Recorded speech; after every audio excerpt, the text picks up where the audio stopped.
सुंदरवन जंगल में बहुत सारे पशु पक्षी मिलजुल कर रहा करते थे। उसी जंगल में लाडो नाम की चिड़िया अपने 2 बच्चों के साथ रहती थी। लाडो बहुत मेहनती और दयालु चिड़िया थी। दिन होते ही आज की खोज में जाना और शाम होते ही वापिस आकर अपने भूखे बच्चों को खिलाना, यही लाडो का काम था। उसके पड़ोस में ही बुलबुल चिड़िया रहती थी। उसके भी 2 बच्चे थे। उसका घर मिट्टी का था। उसी वजह से उसे गर्मी के मौसम से बड़ी राहत मिलती थी। चलो बच्चों, अब नहाने का समय हो चुका है। चलो चलो नहाने। नहीं मम्मी, हमें नहीं नहाना। हम घर से बाहर गनी भी नहीं जाते, फिर भी आप हमें रोज रोज नहीं लाती हो।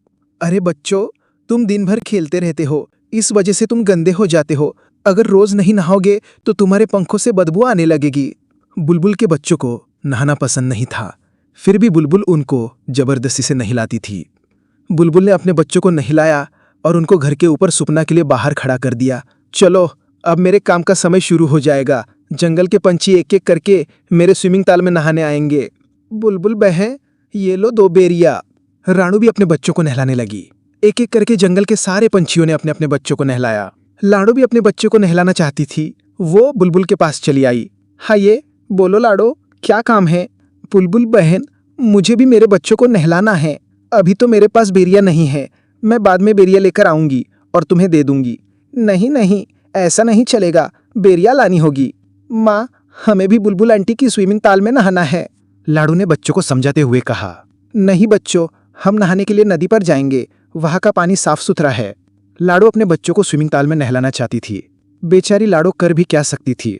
बेरियों का पेड़ ऊंचे पहाड़ी पर था और लाडो अपने बच्चों को अकेला घर पर छोड़कर उतनी दूर नहीं जाना चाहती थी। वो अपने बच्चों को लेकर नदी पर आ जाती है और एक एक करके उनको नदी के पानी में नहलाती है। अरे लाडो, ऐसे उदास क्यों बैठी हो? क्या कुछ परेशानी है? ऐसी कोई बात नहीं है सोनू माँ। माँ को बुलबुल चिड़िया के स्विमिंग ताल में नहाने की बहुत इच्छा है, लेकिन वो नहाने के बदले बेरियों की मांग कर रही है और अभी तो मेरे पास बेरिया नहीं है। बेरिया लाने के लिए मुझे ऊंचे पहाड़ी पर जाना होगा, पर मैं मेरे बच्चों को घर पर अकेला छोड़कर उतनी दूर नहीं जा सकती। बस इतनी सी बात। मैं हूं ना, मैं पहाड़ी इलाकों में जाकर बेरिया ले आऊंगा। हमें मदद पसंद नहीं, बिना पैसे दिए किसी की कोई मदद नहीं करता, इसलिए मैंने ऐसा कहा। तुम भी ना गोरी, बहुत दिनों से जग्गू से मांग रहा है, क्या आपने लाकर दिया? कोई जरूरत नहीं है किसी की मदद करने की, अब सीधा मेरे साथ घर चलो। कालू कौवा वहां से चला जाता है।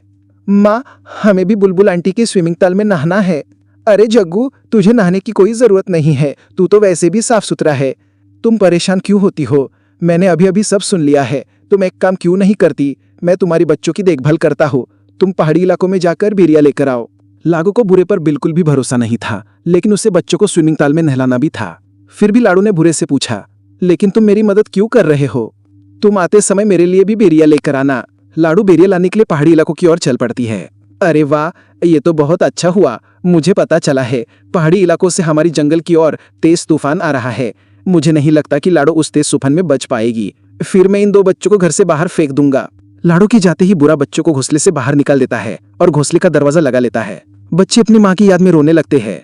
इधर लाडो जैसे तैसे करके आगे बढ़ती रही, वैसे ही तेज हवा भी बढ़ने लगी। लगता है इस तेज तूफान में मैं उड़ नहीं पाऊंगी। लाडो चिड़िया हार मानने वालों में से नहीं थी। बड़ी कठिनाइयों का सामना करते हुए वो आगे बढ़ती रही। तभी उसके सामने से मीनू मौसी उड़ते हुए आ जाती है। चलो वापिस चलते हैं, बारिश के साथ साथ बहुत बड़ा तूफान भी आने वाला है। अच्छा अच्छा, ठीक है मौसी। वो दोनों वापिस जंगल में आ जाती है।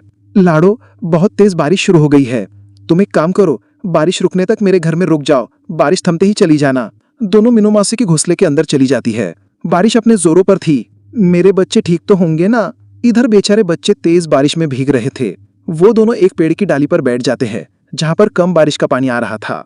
तभी उनको उस पेड़ के तने से आवाज आती है, बच्चों इधर आओ। बच्चे अंदर चले जाते हैं। इधर पूरा कौवा मजे में घोड़े बेचकर सो रहा था। तभी एक तेज हवा का झोंका आ जाता है और पूरे कौवे का घोंसला पानी में गिर जाता है। बुरा घर का दरवाजा खोल नहीं पाता और वो डूब जाता है। थोड़ी देर बाद बारिश कम हो जाती है और लाडो देखती हूँ तो क्या, उसका घोंसला तो वहां पर नहीं था। वो सब तरफ खोज करने लगती है। तभी उसे बुलबुल चिड़िया मिट्टी में दबी हुई दिखाई देती है। लाडो लाडो, मुझे बचाओ, मेरा मिट्टी का घर बारिश में गल गया और मैं मिट्टी में दस गई। अपनी परवाह न करते हुए लाडो बुलबुल चिड़िया को गीली मिट्टी से बाहर निकालती है। लाडो, मुझे माफ कर दो, मैंने तुम्हारे साथ बहुत बुरा बर्ताव किया। लाडो बुलबुल को कुछ न बोलते हुए अपने बच्चों को खोजने लगी। तभी पेड़ के तने से बच्चे बाहर आ गए और अपने माँ को पुकारने लगे। लाडो बहुत खुश हो गई। माँ जी, आपका बहुत बहुत धन्यवाद, अगर आप मेरे बच्चों को आश्रय ना देती तो मेरे बच्चे इस तेज बारिश को सह नहीं पाते। कुछ दिन गुजर जाते हैं। फिर एक दिन सारे पंछी मिलकर जंगल के बीचों बीच खुले मैदान में पूल बना देते हैं, जिसमें वो रोज नहाने लगते हैं।